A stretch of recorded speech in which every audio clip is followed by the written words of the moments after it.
What's up, fam bam? We are just about to get started.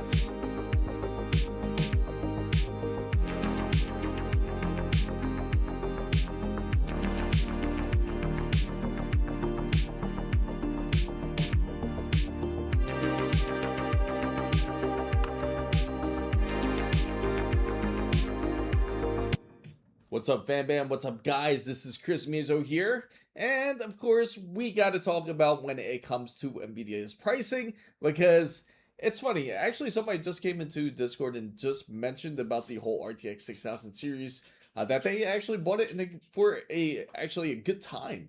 There's actually quite a few guys out there that I know that have the RTX 6000 series, and they bought it roughly when it was $9,000.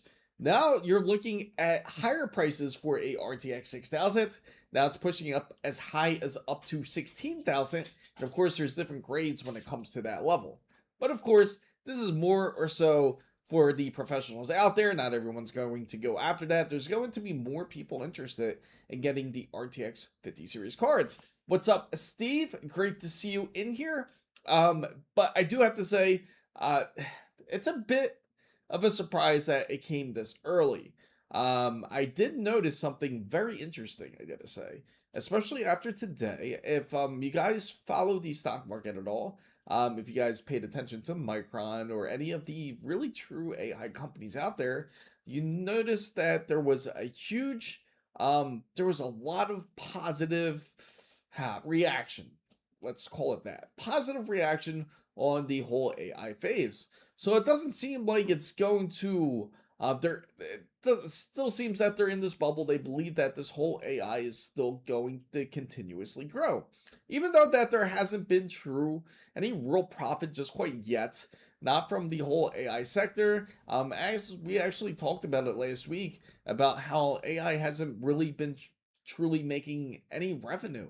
That everything has just been straight up investments, that they've just been buying up all these wafers. You have a lot of AI companies looking for data servers. And there was even a guy that they even tried to purchase his farm, a decent sized farm, for about $26 million, but he actually refused to sell. So how is this going to go? Now, the RTX 50 series has gone up quite a bit.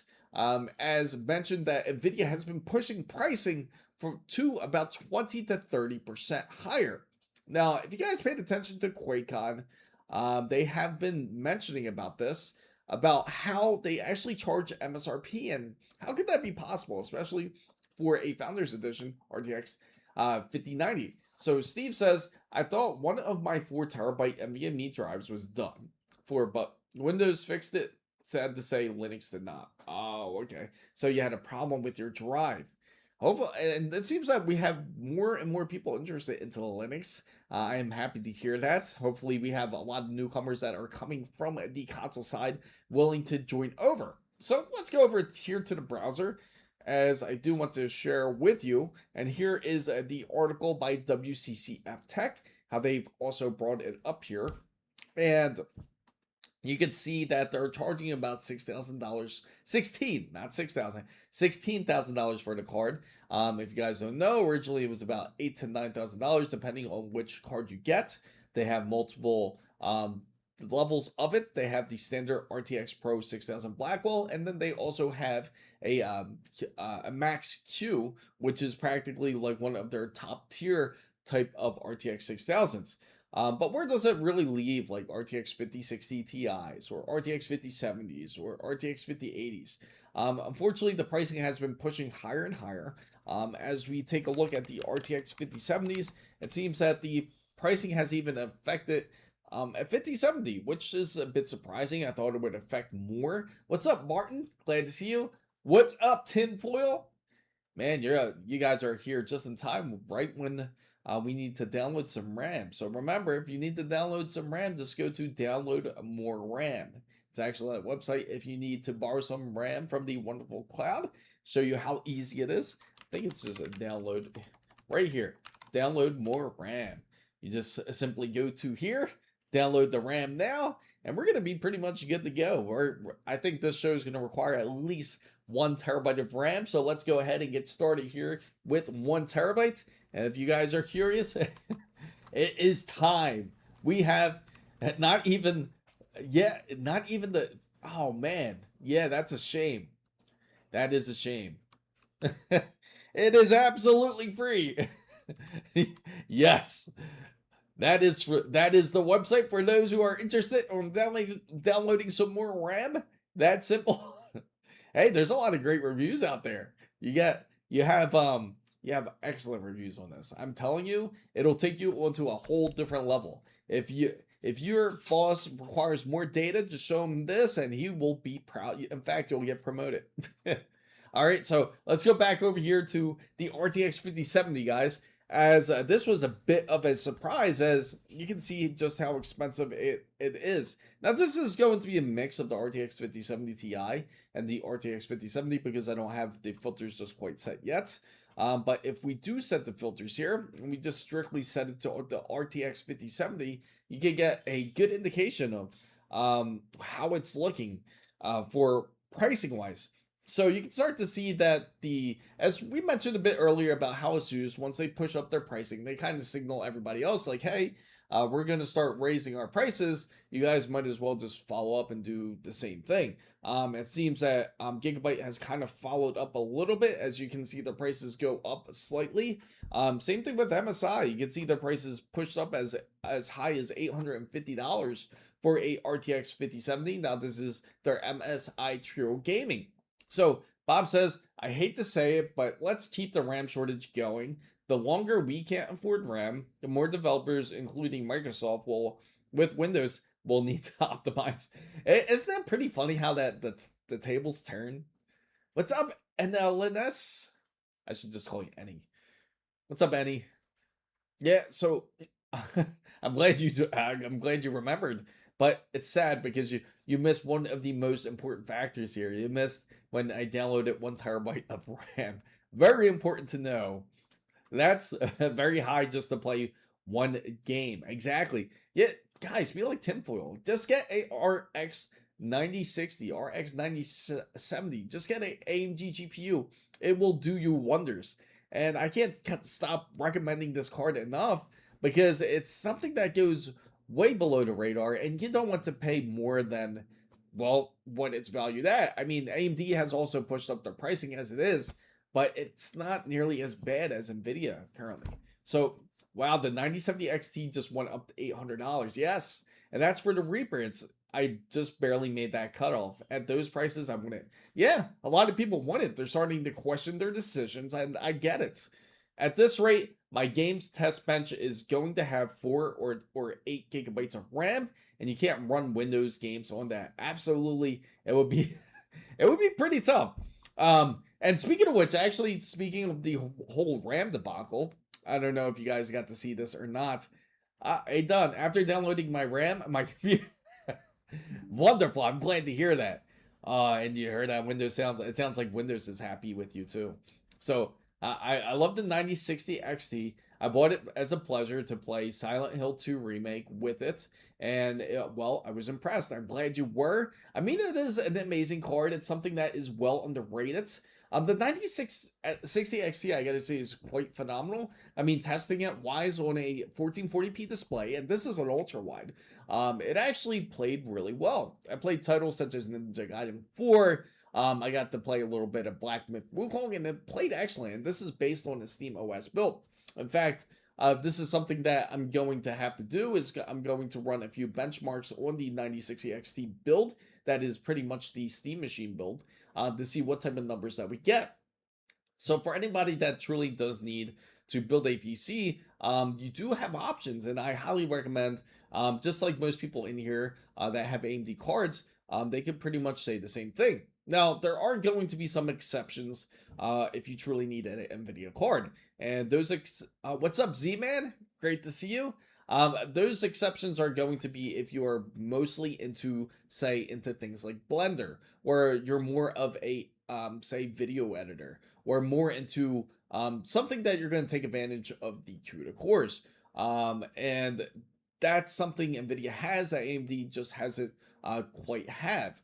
But again, if you're on a tighter budget, AMD still can be able to process a lot of the programs that you're looking for, especially if you are pretty much new to, say, a program. But if you need the extra VRAM, I get it, and you're a bit more of a professional, then yes, I can see why you can go with NVIDIA.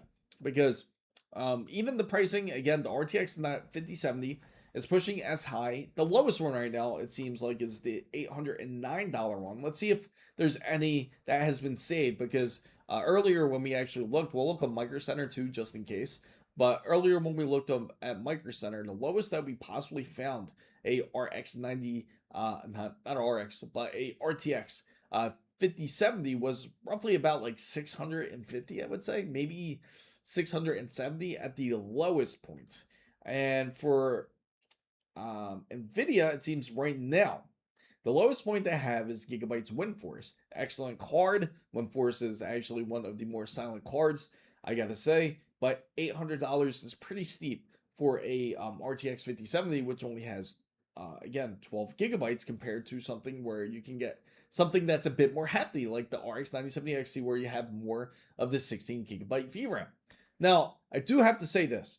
If you, as mentioned earlier, I'm going to highlight the comment real quick, because in fact, I'm glad that this was actually brought up about optimization and OS.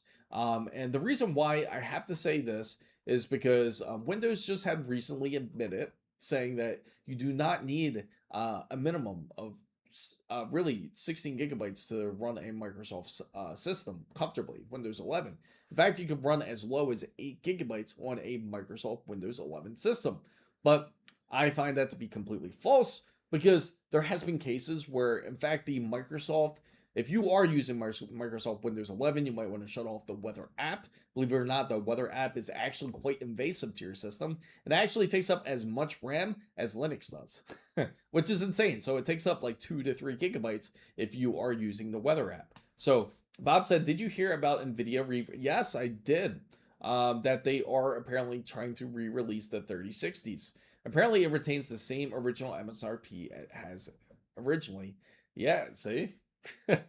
Smart guy, because again, there's multiple issues. Now, AMD users, I do have to show you this. Now, if you are an AMD user, I had to bring this up. I should have actually brought it up in Discord.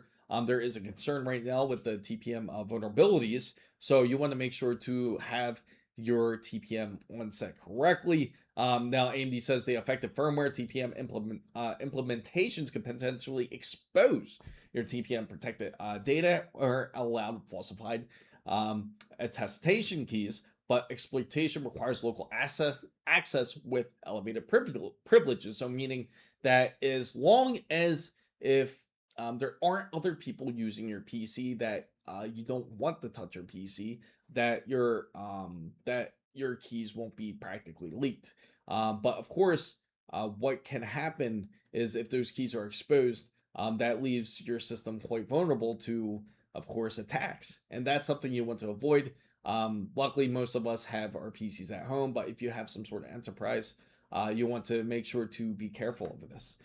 So this is, again, a massive amount of Ryzen hardware here, even up to the 3000, 9000 Ryzen AI chips, and the Threadripper and other AMD platforms. So it's like practically like 90% of those processors. So that's another thing. Playing Silent Hill 2 Remake, I was only using about 6.8 to 7.0 7 gigabytes of RAM on a system RAM on CashieOS. That's nice. I know Tinfoil's definitely happy to hear that. Definitely happy to hear that. And I'm telling you, if you go over to another system, once you go over to something like Linux, you would be quite impressed. I think a lot of people would be. And it just keeps reminding me that we definitely got to do a virtual box session, so that way we could all show you how to really put, like, say, Arch Linux or any type of Linux that you really want to put in there, SteamOS, Bazzite. There's so many, CashieOS, just as mentioned, or Linux Mint. And there's so many distros you can certainly choose from that you can prefer. But most people I know, if you want to start off with something a bit more easier and a bit more friendly, there's also Fedora as well, which is also an excellent distro as well. But yeah, if you download a VirtualBox, you can actually experiment with different Linuxes to see how you like it before it actually goes into your system.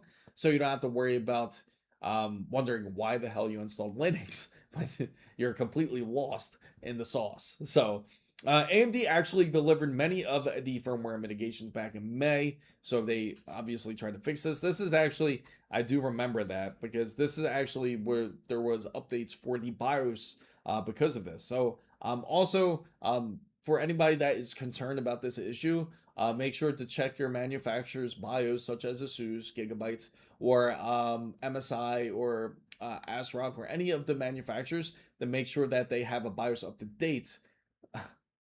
What's up, Waffle Skater? um, I know what you're thinking. So, make sure to update your BIOS. I know it's not a favorite task. I know it's not on the top of the list. I don't think anybody comes home and be like, "Oh man, I can't wait to upgrade my BIOS," because I do. But I know everybody's not thinking. I don't. I want to upgrade my BIOS. I can't wait. I'm excited for a brand new BIOS because you never know what you run into.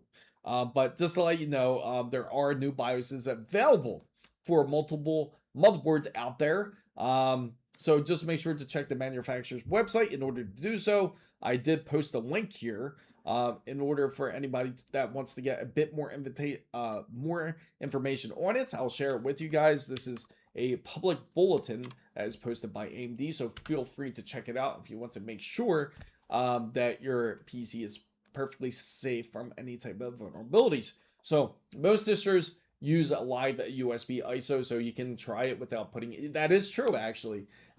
Another one. Thank you, Tinfoil. I'm glad that you actually mentioned that. I almost completely forgot about that. So what Tinfoil is talking about is practically there's like a virtual box in the USB. So you can actually pretty much use the OS through the USB to see how you like it. It's a really neat feature. As Tinfoil meant, even SteamOS has that feature where you can actually test it out to see how you like it. You'll actually go into the UI feeling like you're actually on Linux. So what sucks is that on AM5 ASUS BIOS, updates no longer allow rollbacks. So you're stuck with the latest version and have to pray.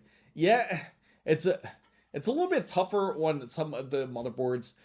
Some will refuse to update if you're on a current BIOS. Now, if this does happen and you want to roll back to a some sort of say earlier BIOS version or revision, what you can always do is do a BIOS flashback. If you do a BIOS flashback, that can revert it back to the BIOS of your choice. It should allow it.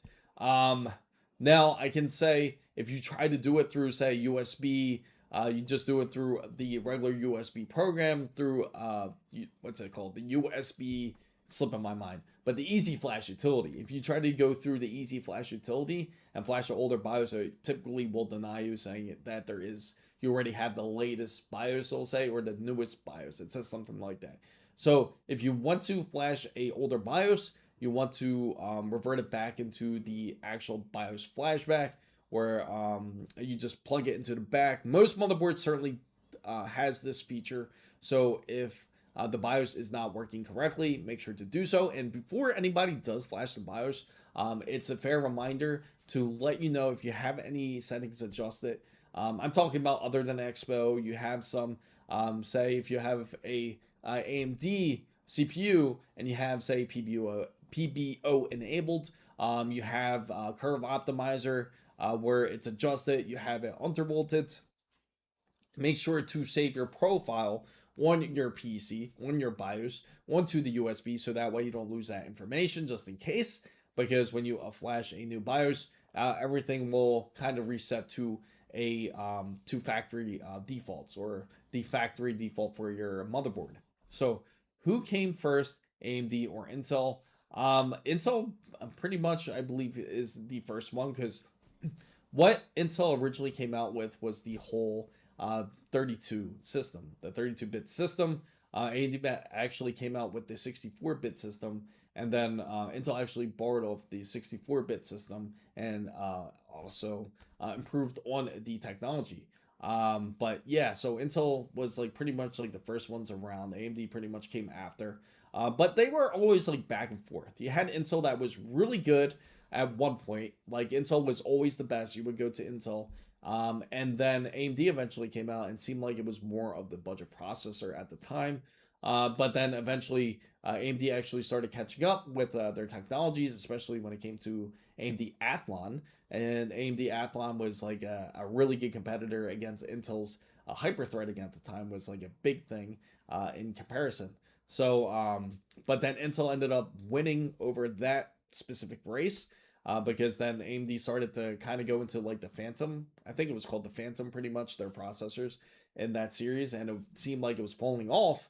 And then all of a sudden, Intel was the ones that ended up falling off, like in the 9th and 10th generation, and AMD came back. Yes, yes, the Athlon X4. Yes, you remember that?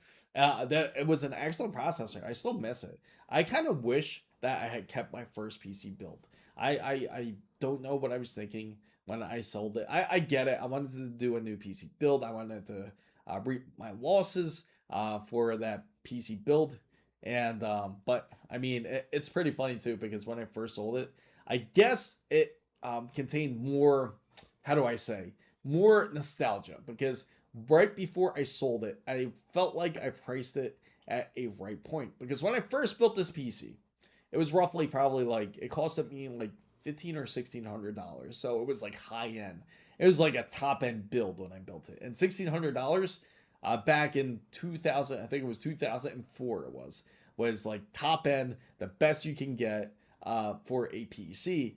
And then when I ended up selling it, like roughly about like 5 or 6 years later, I tried to sell it like for $700, but it was nowhere near that. So I actually ended up parting out my old PC to sell it in order for it to actually sell because at then it was practically hard to sell a PC that was that old. So right now this computer has 8 terabytes of storage only because I thought one 4 terabyte drive went bad, but Windows fixed it. I'm glad it did. What was it? Was it a corrupted drive? Was it? It read it as I bet it was corrupted to where it was unable for use. And did you?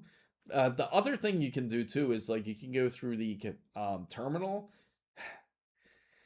I know it's kind of a pain to do it this way, but you can go into the terminal, you can go into the right into the boot manager, into the terminal of Linux, and then you can do everything, wipe it then.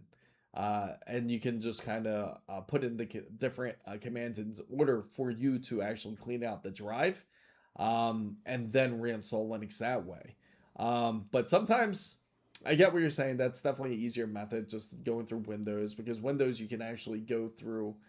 Everything's pretty much a GUI, so you can go and install and reformat the drive in order for it to install. But then a lot of distros can do that too as well. So none of my Linux distros would have noticed the drive, but Windows did. That's pretty funny. That is funny that Linux. What was it labeled as? Just out of curiosity, was it a standard NTFS type of drive? Or was it like, did it fall under like a fat category? Like for some reason it felt like EX fat or something. So my first build was a compact Rosario desktop cream color. Someone threw it in the trash.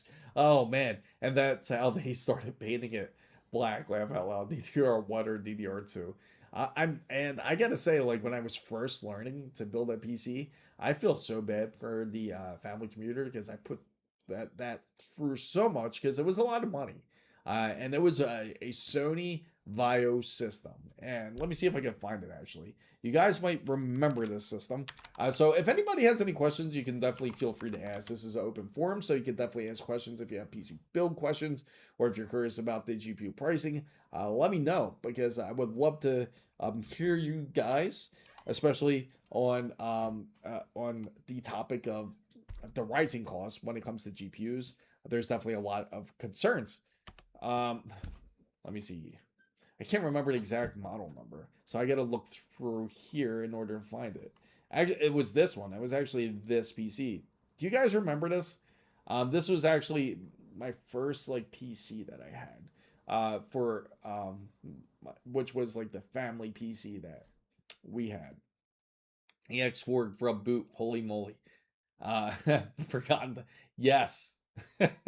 I miss my 4790K. Again, there's some builds that I feel like it's just worth keeping just to have the collection. It would just be nice to have. But I did find a gem. Luckily, a friend gave me a piece of a gem, which is like one of those old. I think it's either a compact or HP case. That I'm going to do a retro build out of it. Don't you think that would be pretty dope? Do a modern build and make it retro at the same time. But I got to look at it because there's definitely going to be some modifications that has to be made on that PC because breathability issues. Because as you know, back then the cases were not made for breathability. They would practically be like stuffed. Remember what they used to do? They would stuff PCs into a desk and then close the cabinet right into the PC so there would be like no airflow. But that was what they did. They thought it would look clean without showing the PC on in the desk. Like they would never show have a PC on the actual desk before. They would just put the PC somewhere so that they could hide it because they felt it was hideous. So, yes, my cousin had that same PC. It was yes, yeah, yes, CompUSA. That's exactly where we got this PC. And I remember when we got this PC because it was a big day because it was like a tax. I think it was like during like the tax refund season for us. And my pop wanted to get something. He wanted to get something really cool. He wanted to get something that was up to date, and he was amazed with PCs. So he ended up getting this Sony Vaio, and he spent like $3,000. It was expensive, but he wanted it, so he ended up getting it. So Amazon is yanking my chain on SSDs. I bought 2 terabytes. They're giving you a hard time. Amazon woke up and it said shipping issues. Tell me about the shipping issues. I've been having massive issues with FedEx recently.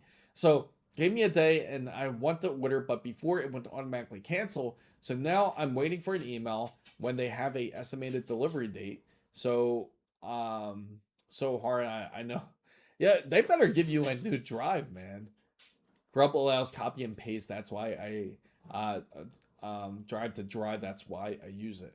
Yeah, it does allow you to do that. Speaking of retro builds, have you heard of the thermal take? You're gonna make me look it up. Definitely will look it up, Bob. Before SODIMMs. Yes, I use Grub for installations of all types of platforms. Um, and just speaking real quick, just to give you an idea of the specifications of what this PC was exactly about, like if you guys, if you guys remember, uh, it was considered a big hard drive, and a big hard drive back then was 64 megabytes. So you would have like a 60, no, not even, it was like a 60 megabyte, not 64, it was 60 megabyte hard drive. And it was based on, let me see if I can remember the specs, but man, it was different back then. It was like, it wasn't even a gigabyte, in fact, when it came to memory. It was less, it was in megabytes. So it was, I think it was 32 megabyte system. Yeah, it was a 32 megabyte system with a 64, was it 64 gigabytes even? Yeah, I think it was. It was but back then that was considered a lot. They used to use silver as well when I'm not sure when they switched. Let me look up that drive real quick. Let me look up that PC case out of curiosity here. This thermal take retro PC case. Uh Take retro. I'm sure there's a lot of people that would be pretty much interested in seeing something like this. A thermal take, a retro case. Let's see. That's pretty dope. That is pretty dope. It kind of reminds me of the Silverstone case a little bit, except that they have like a little bit of a modern flair to it. I could see it. Um, I kind of like it though. I kind of dig it. This is definitely much more retrofitted for today's standards, especially when it comes to airflow. So I expected it when I bought them. I never trust stuff with delivery dates that are 2 weeks later on Amazon, especially. Yeah, I know, man. I know what you did. Yeah, you had to ream them hard. You had to ream them in the customer service department, but they just automatically canceled them. What? That's so messed up. Did the pricing change because of it? Because they canceled it? Just out of curiosity, or did they honor the original pricing? Because that's a big issue if that's the case. 32 megabytes of RAM with a 3 gigabyte drive. Man, I forgot. It was so long ago. That's insane. 32. Can you imagine that? That almost sounds like something that would like a mini build, like something that would be built into a USB at this point in today's day and age.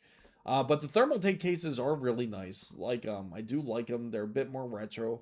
Um, if I didn't have so much stuff in the way, I'd show you the case that was given to me. We'll end up cleaning it up and probably fit some sort of micro ITX or a micro ATX depending on the type of board that's in there. And then I'm probably going to have to, I don't know if I'm going to have to do some custom cuts on there pretty much in order for it to get more airflow if we want to put something decent in there. But yeah, it's going to be quite interesting. A lot of modifying in order for it to work.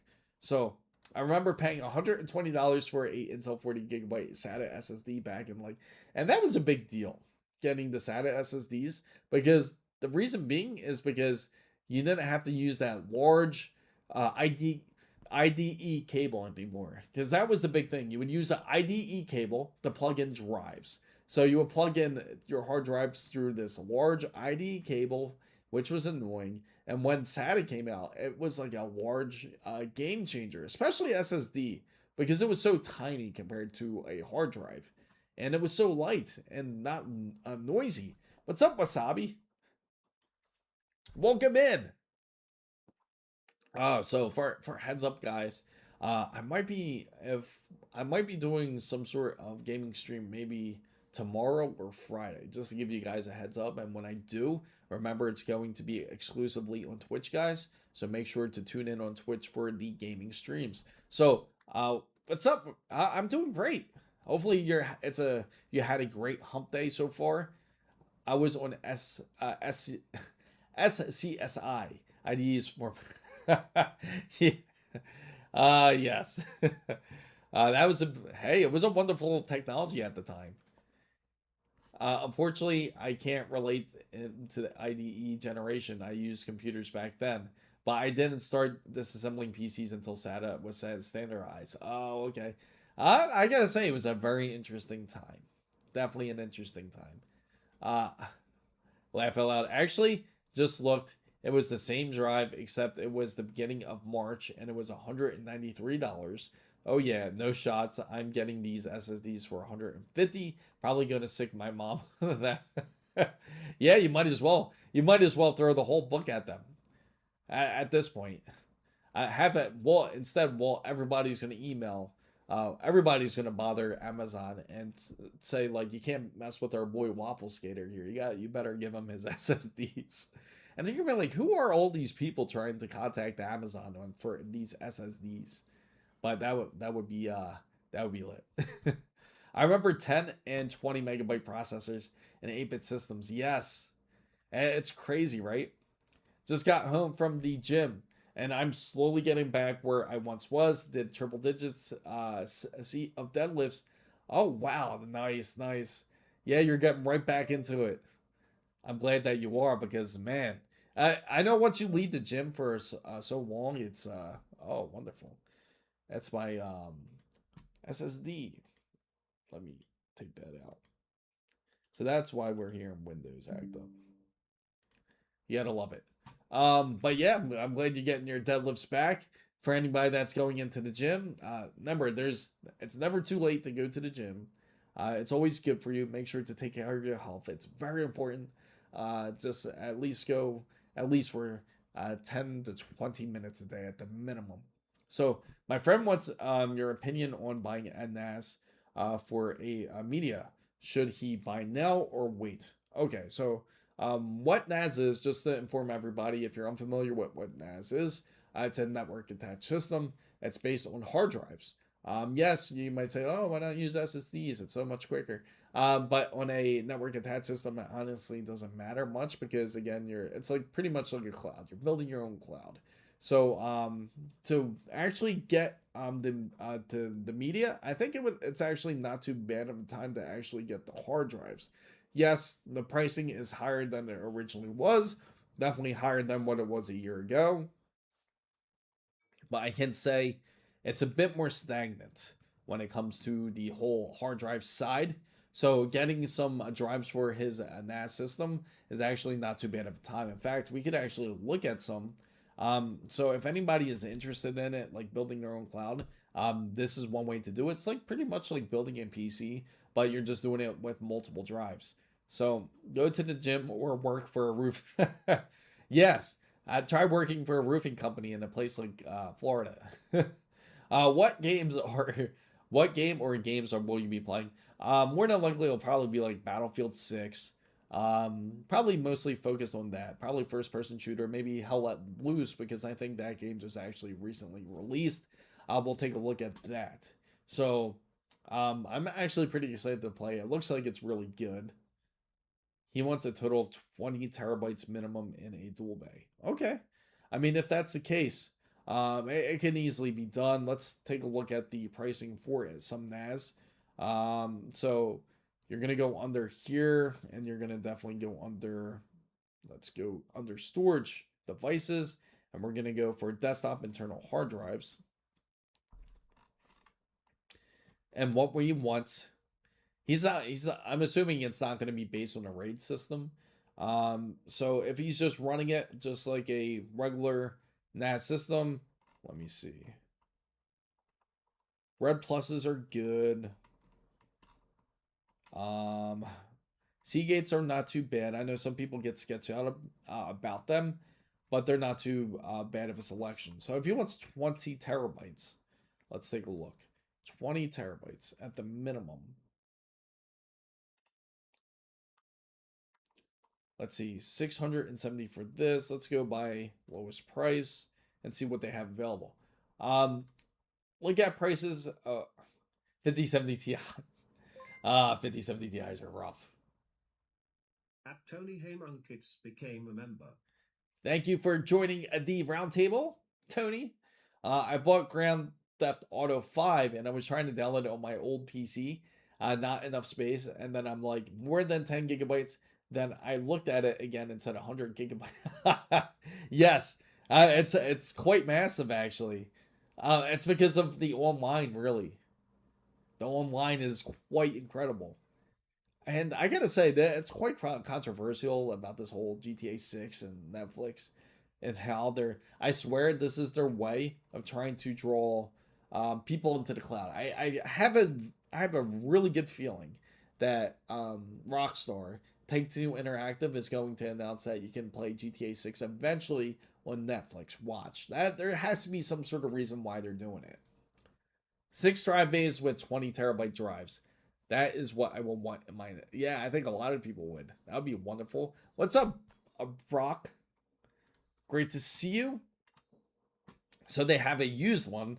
I wouldn't touch used for obvious reasons. We have no idea how often they really ran this, because it's, again, in a network attached system possibly, or in a personal storage device, because then it could be beat to hell. So I would go more towards Iron Wolf's not a bad choice. This is actually pretty decent. $670 is the average. Honestly, that's not horrific. In fact, let's actually look at Micro Center too, because we're going to just compare the prices here. Because Micro Center will more than likely have some great deals if there's a Micro Center near you. Let's see. We're not going to download more RAM yet, because I think we're good with 1 terabyte. GTA 6 will be 250. Yeah, it's got to be. It's going to be massive. Because, I mean, you think about Call of Duty. Takes up quite a bit of space as it is. Okay, so we're going to look for Seagate Iron Wolf. See, it costs even more on Micro Center. $719.99 and sold out. So actually, Newegg has the better deal.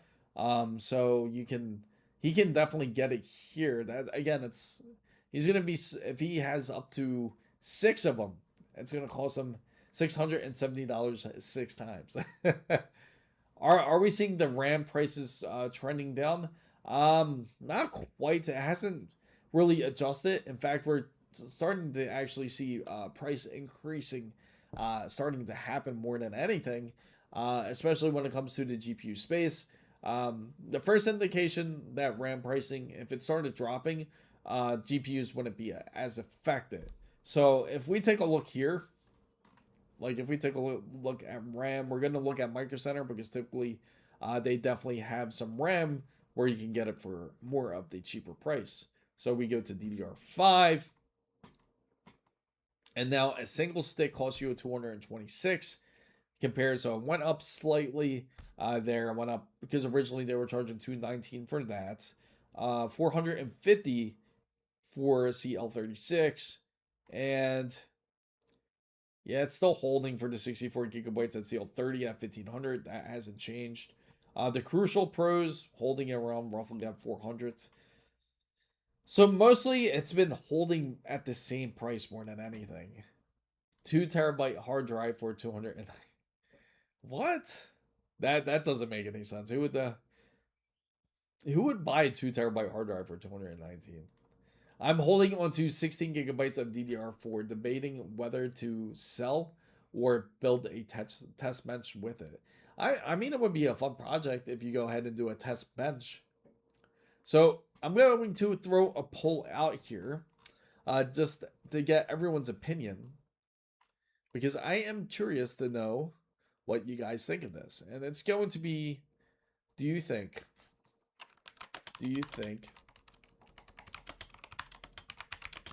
GTA 6 will announce Netflix cloud gaming? So in order to vote, just put 1 or 2. I'm going to open up that poll. So you let me know what you guys think. Do you think that they're going to introduce Netflix cloud gaming during this extended view? And I'm going to throw another poll actually right after this. So it's going to go back to back in polls. So you can definitely we can definitely talk about this. Because I'm really curious about what your guys' thoughts are about this whole GTA 6. It's still really odd for me. And I think it's odd for a lot of people hearing that GTA 6 extended look is going to end up on Netflix before it ends up on YouTube. So if you are concerned about seeing the extended outlook for GTA 6, it does premiere at 3 p.m. Eastern Time, but you can go ahead and tune in at, I think it's 7 o'clock, about 7 to 8 o'clock on YouTube to be able to catch the extended look. So if you miss it on Netflix, it will also be available on YouTube at that time. Knowing that there's going to be quite a few people, that's probably more than likely going to do some sort of live reaction video to it. But as you can imagine, the high risk in order of doing something like that.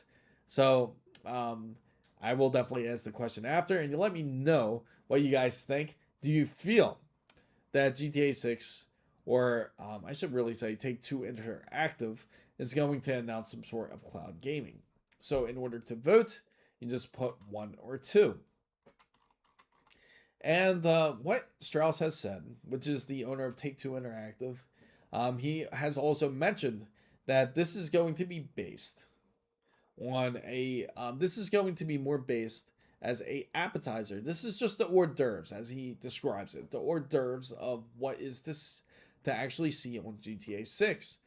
And then from there, they're going to show you the actual dinner. There's going to be like the main course, which is more than likely going to pop up sometime in probably September. And then the dessert will more than likely be in October. So he's going to spread out the marketing in that sense. So I feel the answer is up in the air. It all depends on how much Netflix wants to shell out for it. Yeah, that I wonder what it's going to truly run on. Because if it does end up on the cloud, right? Say if it ends up on the cloud, what will it truly run on? Because if they try to beat out PC, right? Like in order for them to release GTA 6 on a cloud service, then they would either have to do one of 2 things. You either have you just have a crap load of PS5s, PS5 Pros, and then you all have them all loaded practically with GTA 6, and they act as like part of, and they go into a server to where you actually play it, or are they going to use a massive like server, like an actual server, like a PC type of server, in order for you to play like GeForce Now. So that is what I'm curious about if they do plan on doing this, because as Take Two Interactive Strauss says, that he does believe that cloud is the way of the future when it comes to gaming. So I have 35 games installed on, and it's like taking up 3 terabytes of my 4 terabyte. Yeah, I mean it's real quick when it comes to like taking up space, and it just seems like it's just more and more capacity now when it comes to downloading games. It's like you almost expect to have roughly 170. I'd say on average 170 gigabytes taken up when it comes to capacity when it comes to downloading any games. So Steve says if they force gamers into cloud, I can see a large exodus in that platform. I think so too. I think there's definitely going to be a lot more people that's going to be a bit more physical. And for all you Nintendo fans out there, I do have to say this, and I got to ask your thoughts about this. Um, they've also announced. I find it kind of mind-boggling and kind of doesn't make any sense to me. The fact that how they're going to do Pokemon Ruby and Pokemon Emerald, or not Emerald, Pokemon Ruby and Pokemon Sapphire, how that they are, as you guys know, they already did like this whole remake of the game, but now they are going to have a version for it for Switch 2 where you can download it digitally. So it's almost like, why are they banking off of something that's already been made again digitally, especially on the Switch 2? And that was the whole purpose of the whole backwards compatibility, so you can play your old games. And then the big argument too is that I just rather play it on something like an emulator. I just rather just play it on something else that isn't based on just downloading digital games all the time. It's like you truly don't own the game. It's like you have to download it on each new console. Kind of like how I mentioned about how Take Two Interactive is like masterminds when it comes to their games. And the reason being is like a lot of people think that because you have a PC that most PC users will buy twice, and it's truth, it's a reality that there's going to be some guys out there that's going to be willing to play GTA 6 on PS5, and then once it comes to PC, they'll purchase it for PC. There's no denying it, especially for a lot of true gaming fans out there. That's what they do. But that this is where it doesn't make sense. You also have a lot of deniers out there where for owners that have, say, a PlayStation 5. And remember, you own GTA 6 digitally, right? So if you own the game digitally, there's definitely not going to be any backwards compatibility unless Sony certainly allows for it. But as you know, they're going to blame emulation and the virtual and that it can't be done unless they'll have, say, the PS6 version of it. So for everyone that purchases, say, GTA 6 onto PS5 is more than likely going to have to pay for it again on PS6. So these Nintendo re-releases are lame. Have you ever heard of the red, blue, yellow PC? Yes. I think it's pretty amazing. What's up, Havy? Oh yeah, I'm glad you came in. You just seeing your name just reminded me I want to show off your build. I think it looks great. So Havy actually just finished up his build. It looks like we have a majority saying no. Because he was waiting for his Liam Lee fans, and it was taking a little bit because some of his fans weren't working correctly. Of course, Liam Lee was able to rectify it pretty quickly, and he was able to replace his fans. So I will start getting my games on GOG if this happens. I think a lot of people are, and for anyone that doesn't know, GOG is one of the few clients or kind of gaming platforms that allows you to purchase your games, and then once you purchase your games, that you will be able to own it for however long as you like. So they make a promise on that. So that's something that GOG does really well. I think it certainly attracts a lot of gamers, especially that are coming from, say, consoles and wants to switch over to something that is that has some sort of guarantee like GOG will certainly be an attractive factor. So you're working on a new server. Awesome. How's it coming along? Hopefully you don't need new parts anytime soon, because as we were talking, it's getting quite expensive. So all I gotta do is find it right here. So this is his build. So we got to give him a round of applause for getting this done. It looks absolutely amazing. So we're going to go over to Discord real quick so I can show it to you guys. Oh, nope. Right there. Perfect. So this is it right here. And let's take a look. How do you like that? That's pretty sick. You gotta love that theme. And you got Doom Dark Ages loaded up on that screen. You need a CPU? Oh no. You need this. What kind of CPU are you getting for your server? Just out of curiosity. But that is sick though. I love that theme. Did you end up playing the expansion pack for the new Doom? Just out of curiosity.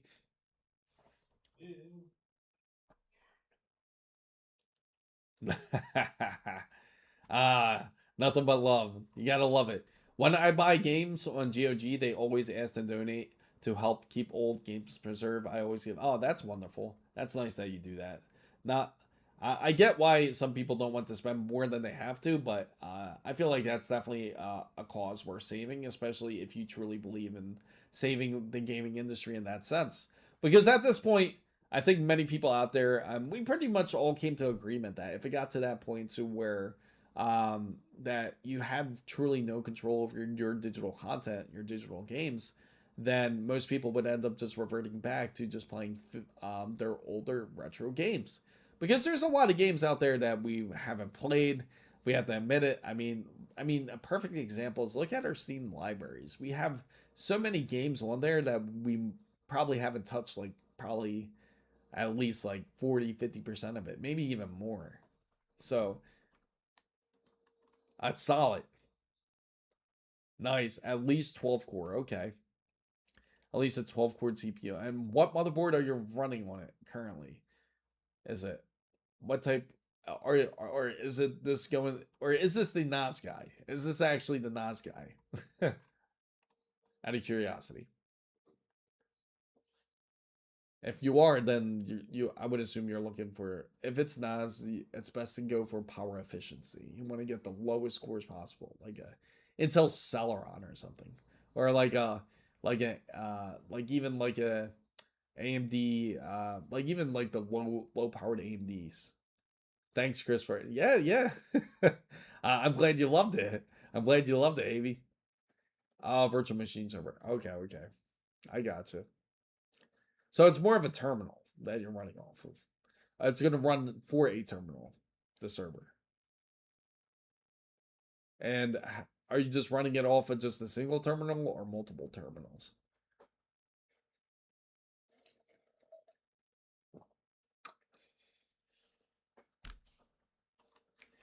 That's going to be a fun project either way.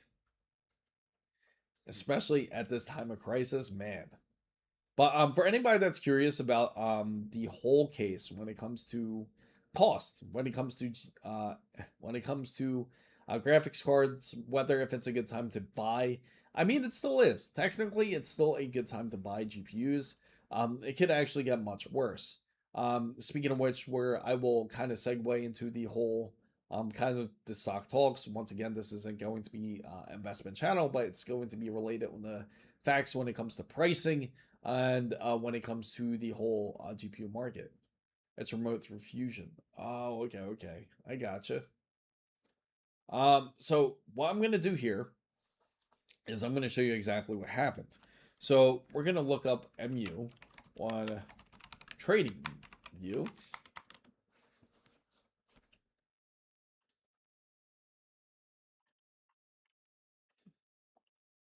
Okay. Let me just do it like this. And that way we can just get into the chart here, because this is going to probably be very interesting. As you notice here,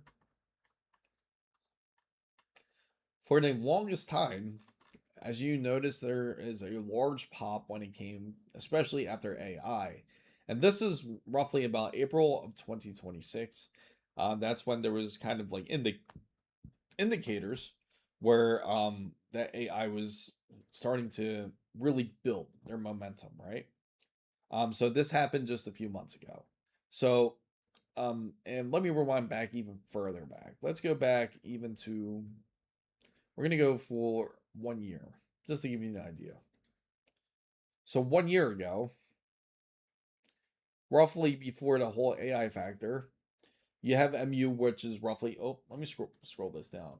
I apologize, right? Everyone that didn't see it, but you look at the factor was only like about like $206, right?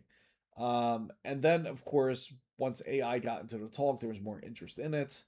Roughly in November, you could start to see it rise slightly, not much, like $251. So as you continue on here, once you hit into about December 25, again, interest, it's still based on a consumer company. But then, of course, they had that large announcement to where they wanted to go private. Remember, because Crucial kind of pulled out the market and then they went full out enterprise. From there, they wanted to focus their wafers into AI. So from there, you can see that there was a lot of investments then because you could see it rise pretty much rapidly here. So it rises nearly up to $400 in January. And this is after pretty much like after CES. They had their show a little bit. And then plus their focus on 100% more into AI. So of course you have investors invest in it. But then here was a downfall. Then more than likely this had to do with the whole Samsung. With Samsung and with SK Hynix when it came to the competition of who had the most wafers. Then of course Micron fell behind and Samsung took advantage of that momentum. It's great for the I know that's exactly the problem. And then March of 2026 comes, and then all of a sudden, boom, you get this large hit, right? You get this large momentum jump from right here. It was $331, right? And then it jumps all the way up to about 521. Let me move this chart over so you guys can see it. So it moves over up to here like 460 and it continuously goes up. I won't talk too much more about the background. Of course, all we're just going to say AI because that's all you hear, right? So by the time it hits like around mid-July, it starts to lose interest. You feel like AI, so the bubble's starting to disappear and dissipate. But the problem is, it hasn't quite dissipated just yet. And what I am certainly nervous about, I can certainly say this. What I'm nervous about when it comes to this is that, um, stock wise, it looks like it's declining, right? It looks like I'm not gonna, again, this is not investment device or anything like that. So it looks like it's on a decline, right? But the problem is when it comes to declines, there's always going to be some sort of bounce. So if this ends up, this could possibly bounce back up because again, today was actually a day where they actually had a large announcement on the valuation, and the valuation for Micron actually went up to, I think it was 11 to $1,200. So because the valuation was so high, that actually caused it to jump quite a bit. Because just yesterday it closed at roughly about 862, I believe it was. Let me see right here. Yeah, 862, and then it jumped up to roughly about $918, where it's currently at now. But of course, aftermarket it's like 911. So that just gives you a good indication that that more than likely there's a lot of confidence still in AI. So what about NVIDIA? Now, when it comes to NVIDIA here, take a look at this. This is also back to life. This was actually like pretty much similar pattern. You see how similar it looks to Micron? And this is why, like, if you've noticed, all the AI stocks are pretty much in a very similar pattern. So they end up falling and they end up not doing so well for the past summer months. And then once it gets into the fall, the confidence gets pretty much reevaluated. And then they feel that the valuation should be much higher when it comes to NVIDIA. So again, this has sort of pretty much the effect of saying that they're confident and willing to spend into more wafers. They're willing to spend more into AI in order for it to get better. But of course, AI does have its issues that they do run into. And the issues that they're running into when it comes to AI is of course data centers, and of course when it comes to the volume of actually having enough wafers in order for them to be able to keep up with what they are trying to do with their whole pretty much agenda when it comes to the whole AI side. Of course, NVIDIA's pretty much said that they don't really care as much when it comes to, I shouldn't say the word care. Maybe that's a bit reckless. Yeah, sure, they care for the gamers. I mean, they should. I mean, we're the ones that pretty much helped them figure out what AI truly was off of a LLM based on a SLI series. I believe they were, what was it, 10? I think it was 1060s they were based off, two 1060s. Or even earlier of a series. But anyway, they figured out LLMs through the GPUs, and then they figured that they could create pretty much an AI. So off of this, I can certainly say this. They should certainly respect the gamer side, but they did pretty much say that they're not planning on making any new cards for gamers at least until 2028. So, of course, there's rumors of 50 Super Series, but with these price rises, with the price rising, especially even for the RTX 5070. Again, the RTX 5070 is expensive for what it is. Same thing with the TIs. They're really sitting close within each other, which is pretty crazy. So my heart dropped when I saw my 5080 price go. I think a lot of people's heart pretty much dropped once they saw the value of the GPUs go up. Um, it's a shame. It truly is because it's for anybody that's truly trying to get into building a PC or into gaming. It's going to be very hard for anyone to truly enjoy this hobby. It's expensive. It's really expensive at this point. And there's also obstacles that they also have to face, such as optimization. Like, how well are these games going to truly run once and what type of hardware are they truly running on? Are they pretty much going off of Steam hardware surveys and actually basing it off that, or are they actually just running or pretty much developing games off of RTX 5090, which of course, there's only I think roughly 1 to 2% of people only have, which we could go into the Steam survey and pretty much take a look and see how many users actually have a 5090.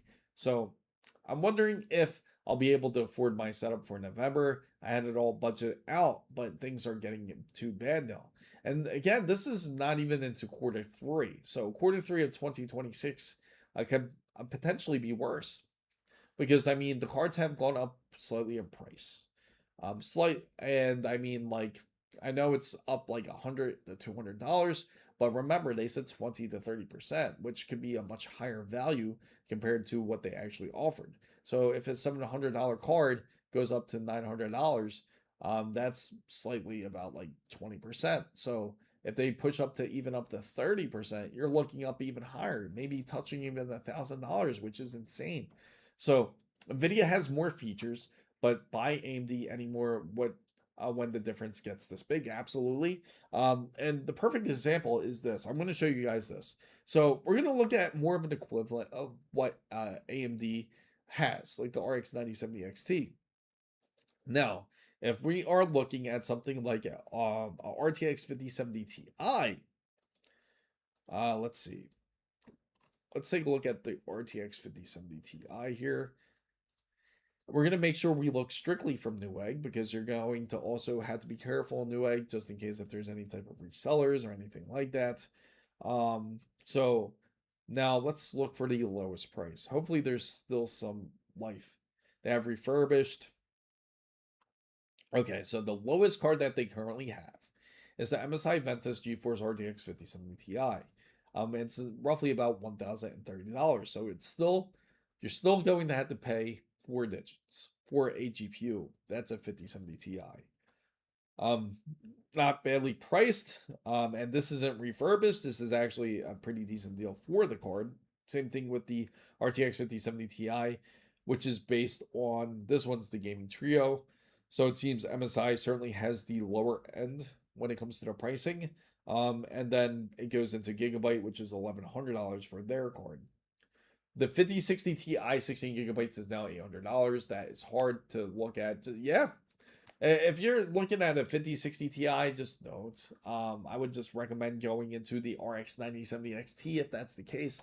It really wouldn't be worth it if you looked at if you are getting a card, especially for when it comes to gaming.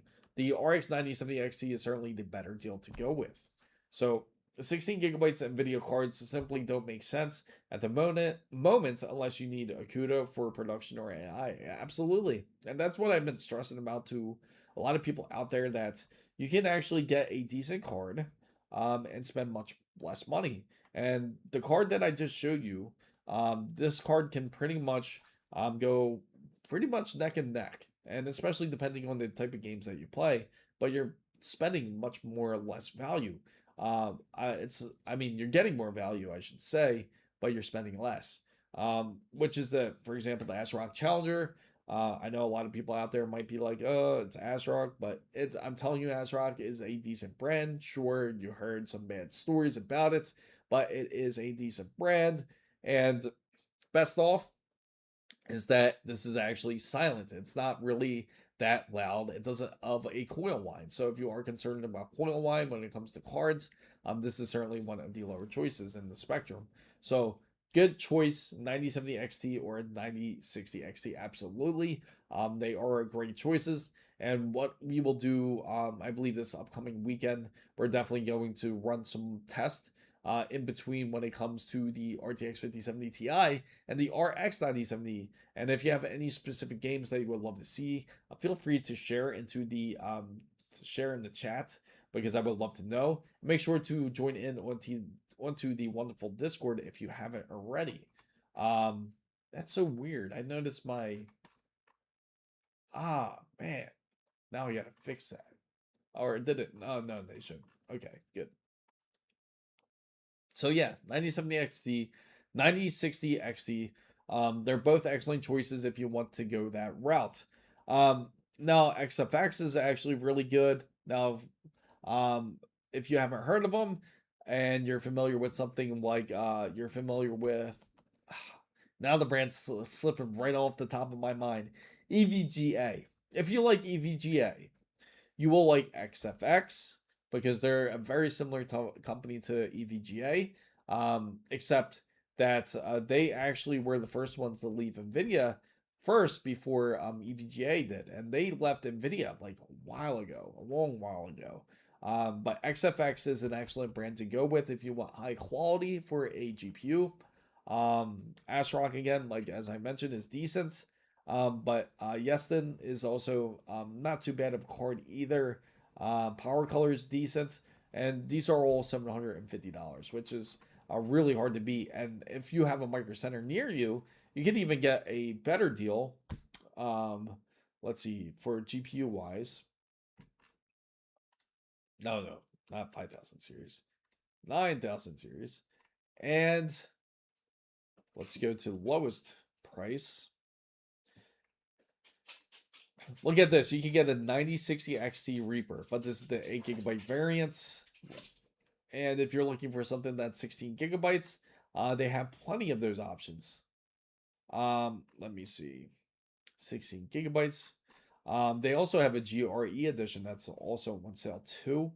But the 9060 XT 16 gigabytes, the exact card that we have installed onto this PC, they don't have it. The XFX card we have for the Steam Machine build, which we will do a lot of the benchmark test on. But I think this is actually going to be a great PC to actually run it. In fact, I don't think I got it set up. I gotta hook it up. I was gonna say I could just remote and show you guys exactly how well it actually benches in games like Cyberpunk 2077 and Ninja Gaiden 4. It does really excellent, especially if you're looking for something that is more or so something that you want to take with you to like more of your entertainment system to your living room. You can easily do it, especially with the 9060 XT. But $470 for this one. And then if you're looking for something a bit more powerful for on the AMD side, you could go for the 9070 XT. And the 9070 XT, the lowest one that they currently have, is going to be, these are the standard 9070s. ASRock's RX 9070 XT. They sold out of their other ones, I think. Yeah, these are the standard 9070s, but they're all 16 gigabytes. I believe this is 2. But yeah, these are all excellent cards to have, especially if you're thinking of getting a GPU. You don't want to spend a ton of money. Definitely take a look into something like this. So, I'll throw a question out there for everybody. How many, or should I say, I know, are you in the market a new GPU? Out of curiosity, are you in the market for a new GPU? You can feel free to vote. You can put 1 or 2. I'm just curious if anybody out there is looking for GPUs. Because for those who wait until Black Friday, it might be good to wait then. But then, as I mentioned, it's not looking good. So I can't imagine how Q3 is going to look, especially when it comes to this, especially if they become more restrictive. I do feel, and I do fear, I can say, that the 50 Super Series has less likelihood to actually come up, because of the demand of RAM here. So let me see what happened to this. So I find it hard to tell someone to buy a 12 gigabyte card anymore unless you need it for work. Yeah, but I did just buy a gigabyte 9070 XT. Still need 7 more GPUs. Yeah, I think now's the time to actually get it. Like, just get as many GPUs as you can. Of course, there's a lot of concerns that I've heard from people, asking about how long is this GPU situation going to last. And the truth is, I can't say. Like, I don't know exactly how long it's going to last as of now. As long as if AI continues to run rampant, you can expect pricing to just continuously go up, and the pricing just to get more and more expensive for it. And of course, you have a lot of the market that is so in love with the idea of cloud gaming. So it seems the majority of people are not in the market. What's up, Smitty? Which keyboard are you chatting with us today? What was your weapon of choice today? Out of curiosity. I do like to have a collection of GPUs just in case I need one. It's always good to have backup. That is true. Um, Especially imagine all the poor 5090 people out there that are gonna have to get and try to get another 5090 as backup. That would be a nightmare. And just to give you guys an idea, if you want to just see how bad the nightmare is for those who are wanting a 5090, it is ridiculous. You're talking $5,000. Who would have thought a GPU would cost so much? And this is just the gaming overclock is 4200. We didn't even go into the 59, like the true side of 5090s yet. Let's see. Crap. Hey, anything you touch turns into pure gold. You're using that. Yes, you're using that keyword. I know. If you guys are curious, I can't seem to keep a GPU for my personal use. Keep selling them. It's crazy how hot the market is for GPU buyers. Um, let's see. So you look here. The lowest one is 4200, as we mentioned, which was the gaming Gigabyte Gaming. They also have the WindForce. Zotac has theirs, but theirs is sold out. MSI, you have the Tough 4400s, and it could even go up as high as 5000. Gigabyte's NVIDIA RTX 5090, $5,300. It's a scalper's market. It feels like it at this point. It's kind of crazy how expensive it really is. I like that idea. You know what we got to say? RAM, RAM, RAM, RAM, RAM. I know it sounds like a conspiracy, but I do think that they are trying to price gamers out of the market. I feel like that too at times because it seems like they love this idea of the cloud and they keep trying to sell it to you. They keep trying to sell it to everyone. That's right. Remember to repeat it. I gotta make a video for this specifically just for this segment when it comes to RAM. So, going back to it, I gotta say when it comes to the RTX 5090 here, you're talking about 4,900 to $5,000, even surpassing it. You have ASUS the 20 series, right? Not really the 20 series cards. I'm not talking about that. I'm talking about their anniversary edition cards. Their RTX 5090 is $10,000. That's a unrealistic number for a lot of people. Now, this type of number is for those who have the luxury to spend $10,000. That's a car right there for a lot of people. So, buying a ASUS RTX 5090 20 series anniversary edition, I gotta say, if you're getting that Astral, I would love to know what you do because that is quite insane of a card to be able to even get. I don't even know if they even have it listed here because anytime I looked, I think they delisted it because I guess people saw the price. And let me see, 5090 Astral 20 series or series 20. Do they actually have it on Amazon? No, this is the regular Astral. Let's go switch to the US site. 5090 for the price sucks. Price to no. I know, tell me about it. There's no price to performance there. I mean, you better beat the hell out of this card if you end up getting this. I've never seen a GPU get treatment like the 5090, and they act like it's going to be the last GPU. I know. That's the thing. It's like, look at this thing. Does this make you want to spend $10,000, everybody? So it looks like the majority has voted no. Does this thing make you want to spend 10,000? Would you? I'm going to ask. Bro, would you spend? Oh man, there we go. Would you spend 10,000 on this?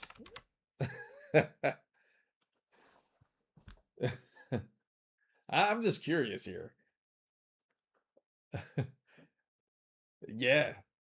The more you buy, the more you save. Oh yeah, you can't forget that quote. I have a cousin who was trying to get another stick of DDR5 RAM, but that was a quick no. But he can't find the same one he has. His pre-built only came with one stick. Well, a lot of pre-builds are coming with 16 gigabytes. A lot of them don't have 32 gigabytes anymore, if you notice. Because again, Windows 11 requirement has changed, so that allows a lot of manufacturers to drop down the requirement to 16 gigabytes.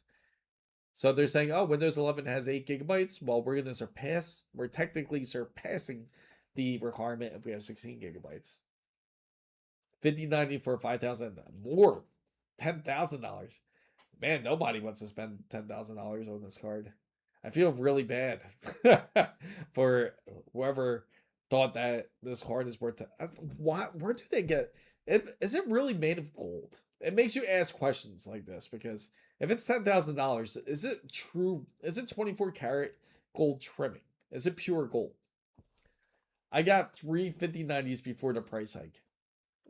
Yes, I know someone else who did too. I'm glad you were able to get them because now your 35090s, you probably bought them for what, 6,000 altogether for 3 of them at the minimum if they're all founders editions. To be fair, if we had taken the advice of leather jackets, man, yeah, that is true. Only one stick of RAM. Yeah. Can he use? He can. He can use a different stick of RAM as long as if the timing matches up. Buy a car or pay your rent. I know. You actually okay. I'm okay. Whether you have a, I'm going to ask this real quick. Whether if you have a whether you rent or you have a mortgage, how many months would 10,000 get you for rent or your mortgage. Because now it's like you're pretty much at a point where you can pretty much refinance a house. So I'm going to make this a multiple choice. I'm going to put 1, 5. I'm just going to put random numbers because I don't want it to be a crazy list. 9 months and 12. $10,000. The same thing as this GPU. Can you imagine giving this to your landlord and be like, here you go, or give it to your bank and be like, you can take this. You can. Isn't that crazy? Imagine how comfortable you would be. 5 months without a mortgage, or a rent. You can have a different brand stick. The key making mismatched memory work is getting, yes, exactly. I'm glad. Thank you for explaining it, Hidden. Hidden's a great guy too to definitely explain things too. 5 months, 11. Nice. I know it's a little confusing the way the poll is. It's 1, 2, 3, or 4. 1 for 1, 2 for 5. I know it's kind of weird. 3 for 9. 5 months, 3. Yeah, there you go. 9 months. Can you imagine 9 months? That just shows you the value. Does that? Then you really have to question: is there truly that much value in this card? Okay, he's really impatient with stuff like that, so I won't even mention it. 5 months, my rent is 1,800. Okay, makes sense. You can just round it off if anything. I can pay off my car and still get. That is true. I think for many people, if you paid, maybe this is the rest of your car payment. For some people out there, you know, that would be, you just pay off your car loan at this point. I think most people would rather pay off their car loan. You know what? I'm going to throw that as the next question. Would you rather pay off your car loan? So, would you rather pay off your car loan?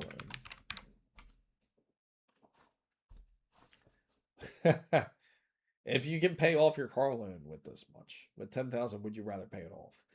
The prices are not for the gamers know how much these things used to cost. I know at least 10 people who bought the 5090 a couple of weeks ago. Wow, really? Sad thing is my apartment's 450 square feet. Hey, I know how it can be to live inside of a box. Like some apartments are 450 square feet could be a lot, especially in a place like New York City. And it's expensive. So I get it. So I'm sure some people can certainly relate to this. But at least you still have your own space, most importantly. So would you rather pay off your car instead of getting the GPU, or would you rather get this GPU? 10,000 is what I put down on my. That is funny. Yeah, I would think so. A lot of people would, right? There's gonna be a bunch of 5090 owners trying to, if they ever come out. Can you imagine the flood of 5090s you would see once they come out with a 6090?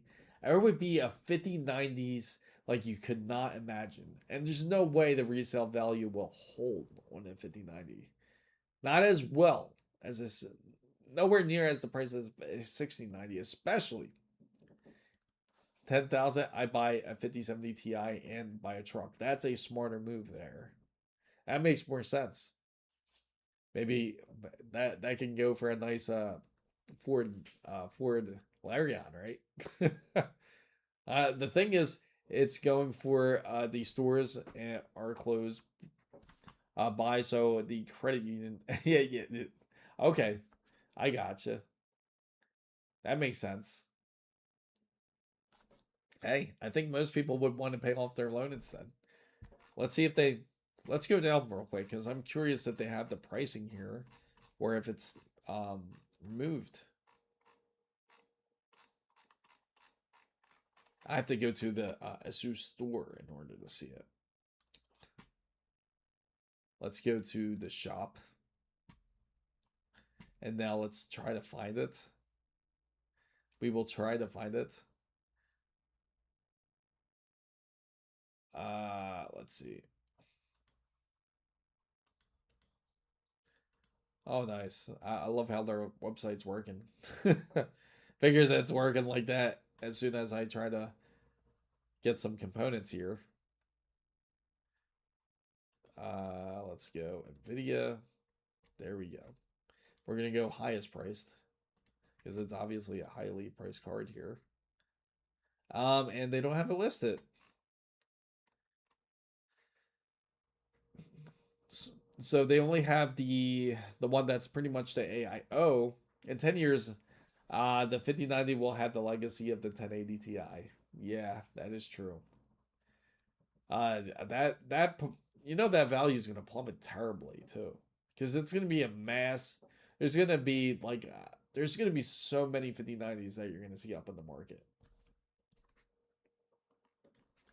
NVIDIA will say 6070 has 5090 performance.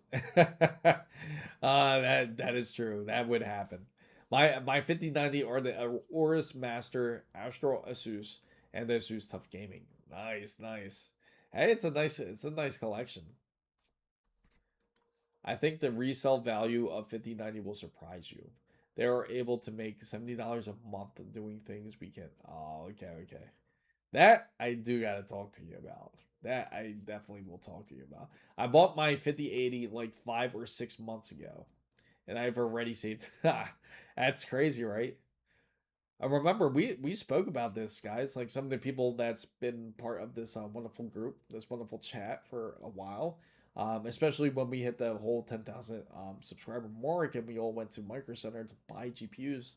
And at that moment, I was telling everybody like it's a good time to get a GPU because pricing was going to go up. Because if RAM goes up, GPU pricing is going to go up, and so will SSDs, and it certainly happened. The stores are close by. The credit union is close by, and the laundry is free. I gotcha. Yeah, yeah. I kind of figured it. I kind of figured you would rewrite it. I spent around like 9,000 for 3 of them. I have a good question. Are you planning to resell any of them? I got mine at a very best time. I agree. You did. You did get it at a very good time. Does it make sense to sell old GPUs now? Yeah, no, it makes perfect sense. Did you mean? Oh, Charizard's very interested. Hey, go into the Discord if you want to talk about that stuff. Go into Discord. And if you guys are not part of the Discord, just put in the explanation Discord and it will pop up. Panda, what would you do with Jensen in a room? That's a great question. I would certainly ask him exactly what is. The first thing I would be really curious about is what is his full intentions behind AI. Like if he would tell me the truth about like what he's truly seeing in the what does he envision for the future of AI. That's what I would want to know. Hey, I know, I know PM effects. You don't even have to answer that question if Jensen was in the room. So, it's $70 a month at current prices. Yes, like you see how much it is. Like they give you pretty much an option to what was it? Like say you click buy now, and they let you know. Oh, right here. I guess I would have to. So it's roughly okay. So $17 a month. That's 15% interest. So you pay. Example payment would be $50 a month. For how long? That would be a long time. That's a really long time to pay $50 a month. All right, let's put 100. So that would get you 15% APR. That is insane. I know the banks are making money off of this. That's crazy. And people actually do it. Best time to sell is right after a price hike. I agree. You're going to definitely grab a lot of attention. I'm gonna flip the table.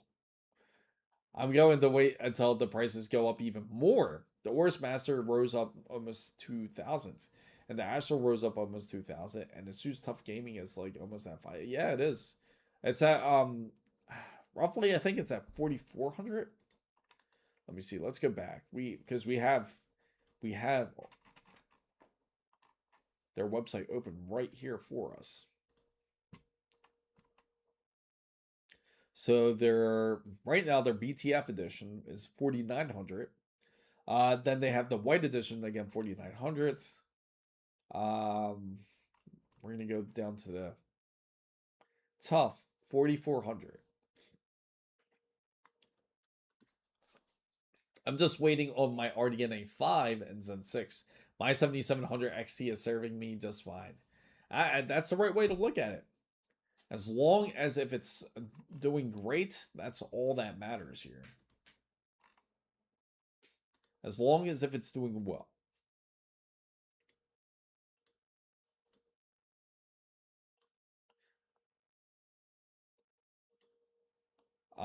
Let me see. And speaking of which, I'm really curious to see what they are going to do when it comes to the whole AMD side. If Zen 6 will be, more than likely we'll see Zen 6, but I don't feel like they're going to have too many plans when it comes to the GPU side unless they have a surprise. It would be nice to see something like this because we've been waiting for a really long time for AMD to answer like with a more premium card. But of course, it's a lot harder to come out with a more premium card, especially if it's it's going to cost over $1,000 without a doubt now. If you have something that can compete like with a RTX 5080. Do you think they'll go up to 8,000 each or even more? Um, that's a great question. Look, 5090 wise, 8,000. Um, I don't think 8,000. No, the 8,000 is too high of a number. I could be wrong though. That would be quite the surprise, but I would say like the most I could truly see it like pushing is probably going to be more into the like 6,000 range. I don't see it pushing much more further past that if like it really started pushing numbers here.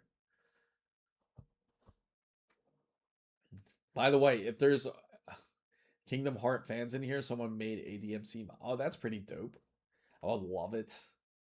Uh, can you name one game that's worth?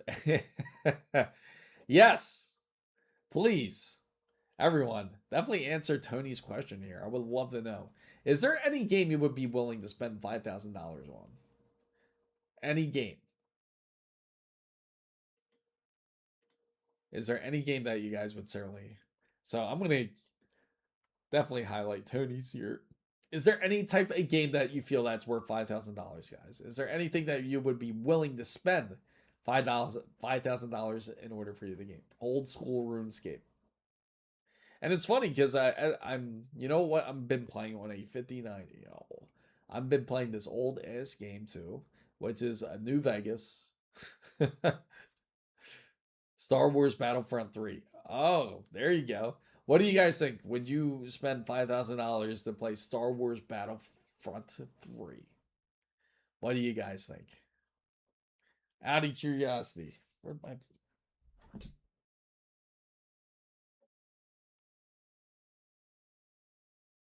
huh. Let me see. Just double checking something here. Elite Dangerous, but the the setup has to include a VR headset. What about the Pimax headsets? And get all the Ally X 20th anniversary. There you go. Yeah, it's. I'm wondering when it's going to actually drop when it comes to the whole Ally X 20th anniversary edition. I at least got them for that status to come to find out that they went up a whole bunch and it was for my wife and son. The original Duke Nukem. That is a great game though. Not gonna lie, that is a great game to pick. Of course. What about and of course we're waiting on this whole Steam frame. Eventually, that's gonna have to eventually end up dropping. I know there's a lot of us waiting for Steam frame to end up dropping, right? Half-Life 3, there you go. That's exactly what I'm thinking. Like Half-Life 3.